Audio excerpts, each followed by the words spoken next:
해요. 올해 30으로 이제 결혼 첫 해를 보내는 여자입니다. 정말 이런 고민할 가치도 없는 일로 골머리 썩은 사람은 이 세상에 아마 저밖에 없을 거예요. 남편은 저보다 2살이 많은 연상입니다. 남편한테는 불우한 과거사가 있었습니다. 어머님 없이 아버님과 둘이 살고 있는 건 연애하면서 알고는 있었는데 자초지종에 대해서는 이야기해준 적이 없어요.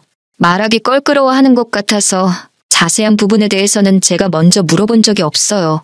내막을 알게 된다고 해도 제가 남편을 과거 이야기를 가지고 달리 볼 것도 아니고 때가 되면 어련히 저에게 말해줄 거라 믿었거든요. 연애를 한 지 조금 시간이 지나고 결혼 이야기가 본격적으로 오고 가기 시작하면서 그때 저에게 처음 말해줬어요. 아버지랑 단 둘이 살고 있는 이유는 아버님하고 어머님이 이혼을 하셨기 때문이었네요. 별로 어렵게 할 이야기는 아닌 것 같은데 뭘 숨기고 사는가 싶었어요. 그런데 두 분이 이혼하는 과정에서 남편이 어린 마음에 마음고생을 많이 했나 봐요. 그때쯤에서 아버님이 끊었던 술도 다시 마시고 어머니랑 다투는 걸 매일같이 봤어야 했다네요. 오죽하면 아직도 엄마가 필요한 어린 나이였던 남편이 나서서 어머님한테 이렇게 당하고만 살지 말고 그냥 이혼을 하라고 말했을 정도랍니다. 결국에는 두 분은 이혼을 하게 되었고 그 과정에서 남편은 아버지 밑으로 그리고 여동생은 어머님 밑으로 뿔뿔이 찢어지게 되었다네요. 남편도 어머니를 따라 가고 싶었지만 저렇게 매일같이 술 드시는 아버지가 혹시 잘못되시기라도 할까봐 아버지 곁에 남았던 거고요. 본인이 내린 선택이기는 하지만 어린 마음에 졸지에 이상가족을 만들어 놓은 아버지가 참 미웠다고 합니다. 그동안 아버지랑 살면서도 어머니와는 지속적으로 연락도 하고 자주 찾아뵙고 하면서 지냈다고 합니다. 여동생하고도 사이가 좋은 편이어서 동생하고도 자주 연락을 했고요. 동생은 저도 만난 적이 있는데 자취하고 있다고 들었으니까 동생이 어머니 쪽으로 가 있고 남편이 아버지 쪽에 가 있고 하는 사실은 상상도 못하고 있었지요. 아버님은 이혼하시고 나서는 다시 정신을 차리셔서 얼마 지나고부터는 술도 끊으시고 다시 원래 모습으로 돌아오셨다고 해요. 그래서 남편이 커오면서 딱히 마음고생 시키신 것도 없었고 남편 좋은 대학 보내고 좋은 회사 취직시킬 정도로 열심히 뒷바라지를 해주셨다고 하네요. 하지만 남편은 이렇게 잘해주실 거였으면 왜 술은 다시 마셔서 이혼까지 했어야 했는지 하는 식으로 말하는 거 보니 아버지에 대한 원망이 조금은 남아있는 듯 했습니다. 아버지가 술도 끊으시고 다시 좋은 가장의 모습으로 돌아왔어도 두 분은 다시 합치실 생각이 없었답니다. 남편이 중간에서 엄청 노력했지만 역부족이었다네요. 아무튼 그제서야 저한테 말한 이유는 앞으로 저희가 결혼을 하게 되면 혼주석에는 아버님 혼자 계시게 될 텐데 그래도 괜찮겠냐고 하더라고요. 암만 이혼하셨어도 하나뿐인 자식 결혼식이니 두 분이 다 혼주석을 빛내주신다면 저한테야 더할 나위 없이 좋았었겠지만 그렇게 되지 못한다고 그게 무슨 상관이겠나 싶었습니다. 결혼 이야기가 본격적으로 오고 가고 나서 아버님과 저희 친정부모님 해서 양가 상견례는 이미 마무리가 다 되었던 상황이었습니다. 당시 남편은 아버님과 인사도 끝났으니 어머님이 혼주석에는 계시지 않겠지만 저를 소개하는 게 그림이 맞지 않겠냐며 자리를 한번 만들어도 되겠냐고 허락을 구하더라고요. 이혼하셨다고 해도 여전히 남편의 어머니인 사실은 변함이 없으니 저도 흔쾌히 그러기로 했어요. 남편의 여동생은 저도 몇 번 만났고 혼자 서울에 자취를 하고 있었기 때문에 어머님은 혼자 서울에서 조금 떨어진 지방 중소도시에서 지내고 계셨습니다. 거리도 있고 한동안 코로나로 난리도 아니었으니 남편도 요 근래에는 통 찾아뵌 적이 없었나 봐요.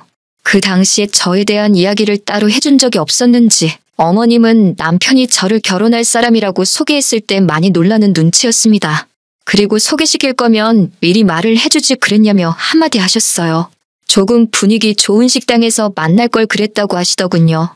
저도 남편한테 소개시키러 오는 자리를 어머님한테 미리 말씀도 안 드린 거냐 한마디 했어요. 남편은 너스레를 떨면서 깜짝 놀래켜주고 싶었다고 말하는데 그런 모습을 보아하니 떨어져 지냈다고 해도 남편이 어머님과 이런 장난을 주고받을 정도로 사이가 많이 좋구나 하는 생각이 들었습니다. 솔직히 보기 좋더라고요.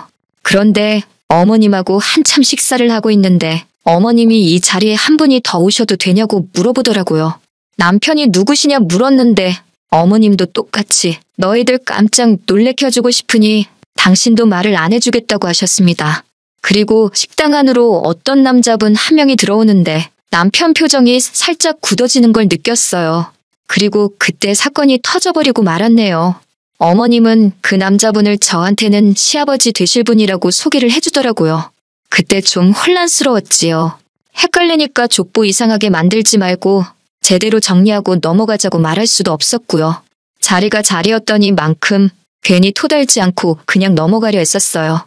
남편이 어떻게 정리를 잘해줬으면 좋았겠는데 남편도 뭔가 평소랑은 사뭇 달라 보이고 말수도 적어지고 반응도 싸늘했거든요. 어머님이 식사도 다 끝났으니 조용한 데로 옮겨서 이야기나 더 나누자고 하시는데 남편이 급한 볼 일이 있다고 하면서 자리에서 벌떡 일어났습니다. 돌아오는 길 차 안에서 남편은 전에 없던 표정을 하고 있었어요. 무슨 일이냐고 물어보는데도 생각이 정리가 안 되는지 심각한 표정으로 운전대만 붙잡고 있었습니다. 중간중간 깊은 한숨을 계속해서 내쉬면서요. 서울에 도착하고 나서야 남편은 여동생한테 전화를 했습니다. 어머님, 아버님이 갈라선 것만 알지 자세한 내막은 제가 전혀 모르는 부분이다 보니 함부로 끼어들 수가 없었어요. 그런데 남편은 말 그대로 멘붕이 왔는지 어이없어 하면서 말을 잇지 못하더라고요. 남편은 생각이 정리가 겨우 다 된 건지 그제서야 저한테 입을 열었습니다. 눈가에는 눈물까지 고여서 자기는 이제 어떡하냐고 하면서 제 앞에서 처음 눈물을 보이더라고요. 참 놀라운 이야기였습니다. 아버님하고 어머님이 이혼할 때쯤에서 아버님께서 술 취해서 항상 어머님한테 폭언을 하며 언급하던 사람이 있었답니다. 어머님은 말도 안 되는 소리 하지 말라고 했고 아버님은 항상 술에 취해서 그러고 계셨으니 남편 눈에는 그게 다 아버님께서 어깃장을 부리고 있었다고 믿었던 거예요. 그리고 오늘 그 자리에 저희들한테 소개해준 그 사람이 아버지가 항상 어머니와 싸울 때마다 언급하던 그 사람이라는 거예요. 아버님이 술 마시고 부리는 주사와 의처증 때문에 어머니가 도망갔다고 그렇게 믿어왔는데 그게 아니었던 겁니다. 어머님이 다른 남자를 만나고 있던 게 사실이었고 아버님은 그 사실을 견디기 힘들어 끊었던 술을 입에 다시 대기 시작하셨던 거고요. 그렇다고 술을 이기지 못해 가족들한테까지 피해를 끼친 아버님 잘못이 없어지는 건 아니겠지만 남편이 원망했어야 하는 건 아버님이 아니라 어머니였다는 거죠. 동생은 이미 오래전부터 어머니가 그분을 만나고 있다는 사실을 알고 있었답니다. 자기도 이 꼴 저 꼴 보기 싫어서 독립해서 무작정 서울로 상경한 거라고 하고요. 그 과정에서 아버님한테 도움도 많이 받았다고 하네요. 다 알면서도 남편한테 말 안 해준 건? 아버님이 아들 어미 사랑이 저런데 혹시나 마음의 상처라도 받으면 어떡하냐고 비밀로 해달라고 부탁을 했었다고 하더라고요. 여동생 입장에서도 어머니가 진짜 그 사람을 남편이라고 소개할 거라고는 상상도 못했던 일이기에 그냥 그동안 알면서도 아버님 부탁 때문에 남편에게는 쉬쉬하고 있었던 거라고 합니다. 아버님 또한 아들이 상처받는 게 싫어서 남편한테는 따로 해명을 하지 않았던 거였고요. 심지어 어머님이 저한테 시아버지라고 소개해준 새아저씨는 가정이 또 따로 있는 분이라고 하더라고요. 남편 동생 말로는 이혼만 해주면 어머니랑 살림을 합치실 거라고 했다는데 15년 세월 흐르는 동안 아직도 어머님은 이혼까지 해가며 그 집구석에서 첩대접을 받으며 생활하고 있던 상황이었습니다. 남편이 자기가 아버지를 오해했다며 자기는 어떻게 하는 게 좋겠냐고 하더라고요. 평생을 그렇게 알고 지내왔는데 자초지종을 알게 된 정신적인 충격이 너무 커 보였어요. 그 충격의 크기가 얼마나 큰지 제가 감히 가늠할 수조차 없겠죠. 달리 다른 말은 못하겠고 아버님한테 이제부터라도 잘하면 되는 거라고 했습니다. 아버님이 비밀로 하신 것도 나름의 이유가 있지 않았겠느냐고요. 뒤늦게라도 오해가 풀렸으니 더 다행인 거고 그게 우리 결혼하기 전이라서 더 다행인 거라고 남편을 다독여줬습니다. 남편도 생각했던 것보다 금방 털어내고 일어났어요. 자기가 마음고생한 게 힘들어한다고 없어진 것도 아니고 말이죠. 남편은 남편 나름대로 여기까지 와서 돌이킬 수 없으니 그냥 여태껏 해왔던 만큼 하고 늦게나마 아버님께 더 많은 효도를 하는 걸로 마음 정리를 한 것 같더라고요. 솔직한 마음에 남편이 어머님에게 미련을 두는 것부터가 이해가 가질 않았습니다. 여태껏 해온 만큼 한다는 말이 도무지 이해가 가지를 않았어요. 몇 번이고 아들한테 진실을 말할 기회가 있었는데 그동안 이런 방구도 없다가 정말 말도 안 되는 타이밍에 사실은 당신이 바람핀 게 맞다고 충격 고백을 해버린 거잖아요. 하지만 남편 마음에 내심 어머님이 불편해지기는 한 것 같더라고요. 물어보지는 않았지만 그 뒤로 어머님께 따로 연락을 드리거나 한 적은 없는 것 같았어요. 그런데 어느 날 저한테 어머님으로부터 연락이 오게 되었습니다. 결혼 준비는 잘 되고 있느냐 하는 안부 전화인 줄 알았어요. 혼주석은 아니더라도 하객으로 오시기로 했으니, 그런데 남편이 통 연락이 없으니 결혼식 날짜도 언제인지 모르고 궁금해서 전화했다 하시더라고요. 문제없이 결혼 준비도 잘 되고 있고 날짜는 아직 안 잡혔으니 잡히자마자 바로 알려드리겠다 대답했습니다. 그런데 어머님이 다짜고짜 저한테 그러는 게 아니라고 하더라고요. 결혼이라는 게 일륜지대사인데 시어머니인 자기가 상황을 속속들이 알고 있어야 한다면서요. 그렇게 잔소리가 이어지다가 결국 저한테 전화한 본론을 꺼내시더군요. 예단은 어떻게 하기로 했냐고 물으시는 거예요. 저는 그 말을 듣고 순간 흠칫했습니다. 다른 남자랑 새살림 차려서 이혼하신 시어머니한테 예단까지 하는 게 맞나 싶었거든요. 제가 말을 잇지 못하고 있으니 자기가 큰 거 바라는 게 아니고 지금 살고 계시는 집이 많이 낡았으니 도배랑 장판이며 간단한 리모델링 정도만 해주면 된다고 하시면서 자기가 견적도 다 받아놨다고 자기 계좌로 500만 원만 보내주면 된다고 하시는 거예요. 어이가 없었어요. 솔직히 예단이나 그런 걸 떠나서 이건 거의 삥 뜯는 거나 마찬가지잖아요. 그래도 남편과 어머님의 관계도 있었고 하니 제가 남편하고 상의해보고 연락을 다시 드리겠다 했습니다. 그런데 어머님은 예단은 원래 여자 쪽에서 해가는 건데 당신 아들과 상의할 필요가 뭐가 있느냐고 하시더군요. 해달라는 대로 해드려야 하나 말아야 하나 솔직히 며칠 고민했어요. 어머님한테 말했기를 남편하고 상의해본다고 했지만 괜히 말했다가 남편이 엄마 편을 들면 그건 그거대로 화가 날 것 같고 그렇다고 남편한테 엄마랑 나랑 둘 중에 하나 정해라고 하는 것 같기도 했거든요. 그런데 혼자 그러고 있어봐야 몇 번을 생각해도 아닌 건 아닌 거거든요. 제가 해줄 것도 아니고 오히려 어머님이 어머님대로 남편한테 저를 이상한 사람 취급하며 전화를 하게 만들 바에 제가 선수 치는 게 낫겠다 생각해서 남편한테 말했어요. 남편은 그 자리에서 딱 잘라서 그걸 왜 해주냐며 해줄 필요 없다고 단칼에 정리를 해주더라고요. 그것도 모자라 바로 어머님한테 전화해서 그건 동생 시집 보내실 때 동생 남편 쪽에 물어서 받으시라 강하게 말하더군요. 제가 왜 이걸 여태 혼자서 고민했나 싶을 정도로 시원하게 말을 해줘서 한시름 놓았습니다. 그래도 평생 연락하며 지내온 어머니인데 팔이 안으로 굽지는 않을까 내심 걱정했었으니까요. 결혼식 얼마 남기지 않고 어머님이 그것 때문에 기분이 상해서 그러신 건지는 모르겠지만 막무가내로 당신이 혼주석에 새아저씨랑 같이 해서 앉아야 쓰겠다고 억지를 부리시기 시작했습니다.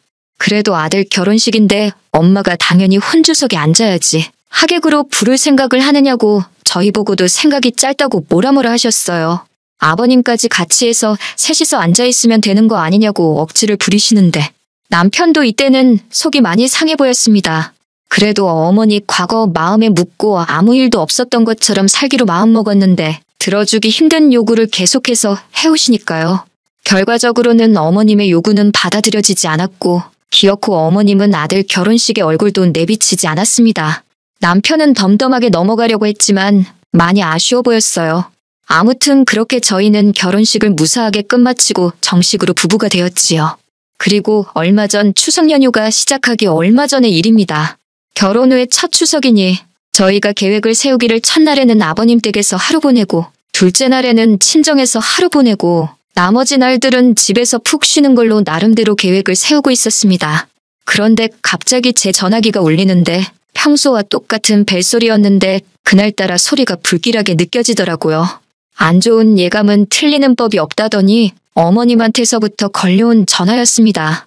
결혼 전에는 예단 안 준다고 삐치고 그것 때문에 결혼식도 참석 안 하신 어머님이 하실 만한 말씀은 아니었던 것 같습니다.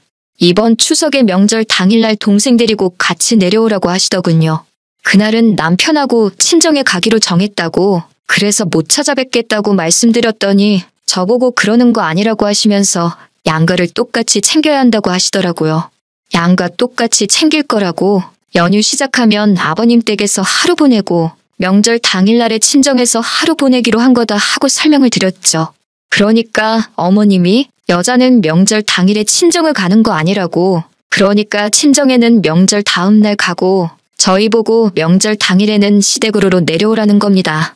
그 집구석이 시댁이라고 하는 것도 어이가 없었지만 더 어이가 없는 말을 이어서 하시더라고요. 첫 명절이니만큼 자기도 며느리가 차려주는 밥 한번 먹어봐야겠고 아들 내외한테 효도도 받아야겠다고 하시면서요. 효도를 계속 강조하시는 걸 보니 내려와서 밥을 해주든 사주던지 하고 용돈까지 달라고 길게 돌려서 하시는 말로밖에 안 들리더군요. 듣고만 있기에는 너무 안타까워서 한마디 했습니다. 어머님한테 아무리 착각은 자유라지만 잘못해도 너무 잘못 생각하고 계시는 거 아니냐고요. 제가 어머님을 아줌마가 아니라 어머님이라고 불러드리는 이유는 남편을 낳아주신 분이기에 어머님이라고 불러드리고 있는 것일 뿐, 제가 남들 하나밖에 없는 시댁을 저 혼자만 2개를 갖고 싶어서 어머님이라고 부르고 있는 게 아니라고요. 저한테 시아버지 되실 분이라고 소개해 주셨지만 그분은 어머님이랑 사실 분이지 저랑은 상관도 없는 사람이지 않냐고. 그렇게 된다면 어머님한테 효도해야 할 자식들은 그쪽에 따로 있지 않으시냐고. 번지수 잘못 찾으신 거 아니냐고 했습니다. 왜 그쪽 집구석하고는 일도 연관없는 저희들 보고 남의 집에다가 효도를 하라고 하시는지 모르겠다고 말이지요. 자꾸 모르는 집에 효도하라고 강요하시면 저도 어머님을 어머님이라고 부르지 못하고 아줌마라고 불러야 한다고 말씀드렸어요. 어머님이 중간중간에 끼어들면서 제 말을 끊으려고 하고 말 다 했냐고 성질을 부리셨지만 아랑곳하지 않고 저도 어머님이 끼어든 말에 다시 끼어들어서 제가 하고 싶던 말 다 했습니다. 그동안 알게 모르게 마음고생하고 아직도 마음속에 죄책감을 가진 채 상처 속에 살아가는 남편을 떠올리니까 너무했다는 생각도 들지 않고 말이 술술 쏟아져 나오던걸요? 어머님은 저보고 말 잘했다고 이거 다 녹음해놨으니 자기 아들 들려주고 저는 책임지고 당신이 이혼을 시키겠네 어쩌네 하시더라고요. 그래서 저도 그러실 수 있으면 그렇게 하시라고 했습니다. 이미 제가 엎질러버린 물이고 남편이 만약에 제가 아니라 어머니를 택할 사람이라면 하루라도 빨리 털고 헤어지는 게 맞다고 생각했거든요. 남편이 퇴근할 시간이 지나서도 집에 오지를 않더라고요. 전화를 아무리 걸어도 통화 중이고 솔직히 이때 저도 안 좋은 생각을 했습니다. 어머니랑 뭔 이야기를 저렇게 오래 하길래 아직도 통화 중이고 집에도 들어올 생각을 안 하는지 걱정이 돼서 지하주차장 쪽으로 내려가니 남편이 차 안에서 통화를 하고 있더라고요. 얼마나 통화에 열중했는지 제가 근처를 지나가는데도 보지 못하고 무슨 이야기를 했는지 모르지만 제가 차 근처에 갔을 때는 통화가 마무리되고 있는 상황이었습니다. 남편은 화가 많이 나 보였고 차 밖에도 소리가 새어나올 정도로 큰 목소리로 전화를 하고 있었네요. 어머니 때문에 자기가 아버지와 평생 오해도 풀지 못할 뻔했고 동생도 저한테 비밀을 가진 채 살아갈 뻔했다고. 그런데 이제는 그걸로 모자라서 전화해서 한다는 말이 평생 함께하기로 약속한 아내하고 이혼하라고 하시냐고. 그럴 일은 죽었다 깨나도 없을 거고 어머니가 나를 아들로서 전화하는 것도 오늘이 마지막이고 자기 볼 일도 2번 다시는 없을 거라 말하고 전화를 끊더군요. 그리고 마음 정리가 안 되는지 분이 안 풀리는 건지 차 운전대에 기대서 한참 고개를 숙이고 있었습니다. 한참을 혼자 내버려뒀다가 너무 오래 걸리길래 유리창을 톡톡 노크해줬네요. 남편은 화들짝 놀라서는 차 밖으로 나오더군요. 그러면서 저한테 사과를 해왔습니다. 이미 예단 이야기 나왔을 때, 아니 저한테 그 자식을 시아버지라고 소개했을 때부터 진작에 연을 끊어버렸어야 했는데 자기가 모질지가 못해서 못 볼 꼴 보게 만들었다고 미안하다고 하더라고요. 그리고 자기가 정신 차릴 수 있게 만들어줘서 고맙다고 앞으로 보란듯이 행복한 가정을 꾸리겠다고 약속해왔습니다. 어머님한테 유독 약한 것 같아 걱정했는데 아무리 제가 일을 저질러놨지만 저렇게 해결해놓은 거 보니 저도 제가 사람 보는 눈이 정확했던 것 같아요. 추석도 잘 보냈습니다. 저희가 가는 날 맞춰서 신우도 따라왔었습니다. 신우도 어머님한테 명절이고 생신이고 진작에 그 집에 발길을 끄는 지 오래였더라고요. 신우랑 남편이 한자리에 있으니 아버님도 세상 그 어떤 때보다 행복해 보이셨습니다. 어머님은 명절이라고 새아저씨 집에 같이 가 계셨을지 혼자서 외롭게 보내셨을지 모르겠습니다. 하지만 이제 보고 지낼 일도 없으니 제가 그렇게 신경 쓸 일도 아니겠죠. 가만히라도 계셨으면 근근히 아들 어떻게 지내는지 소식 들으며 저희도 자식돌이 며느리돌이 다 해가며 당시 원하던 효도 받으며 사셨을 텐데 욕심이 너무 과하셨던 것 같습니다. 이렇게 되었으니 저도 어머님이 바라는 대로 되지 않게 남편하고 누구보다 더 행복하게 살아가려고 해요. 긴 이야기 여기까지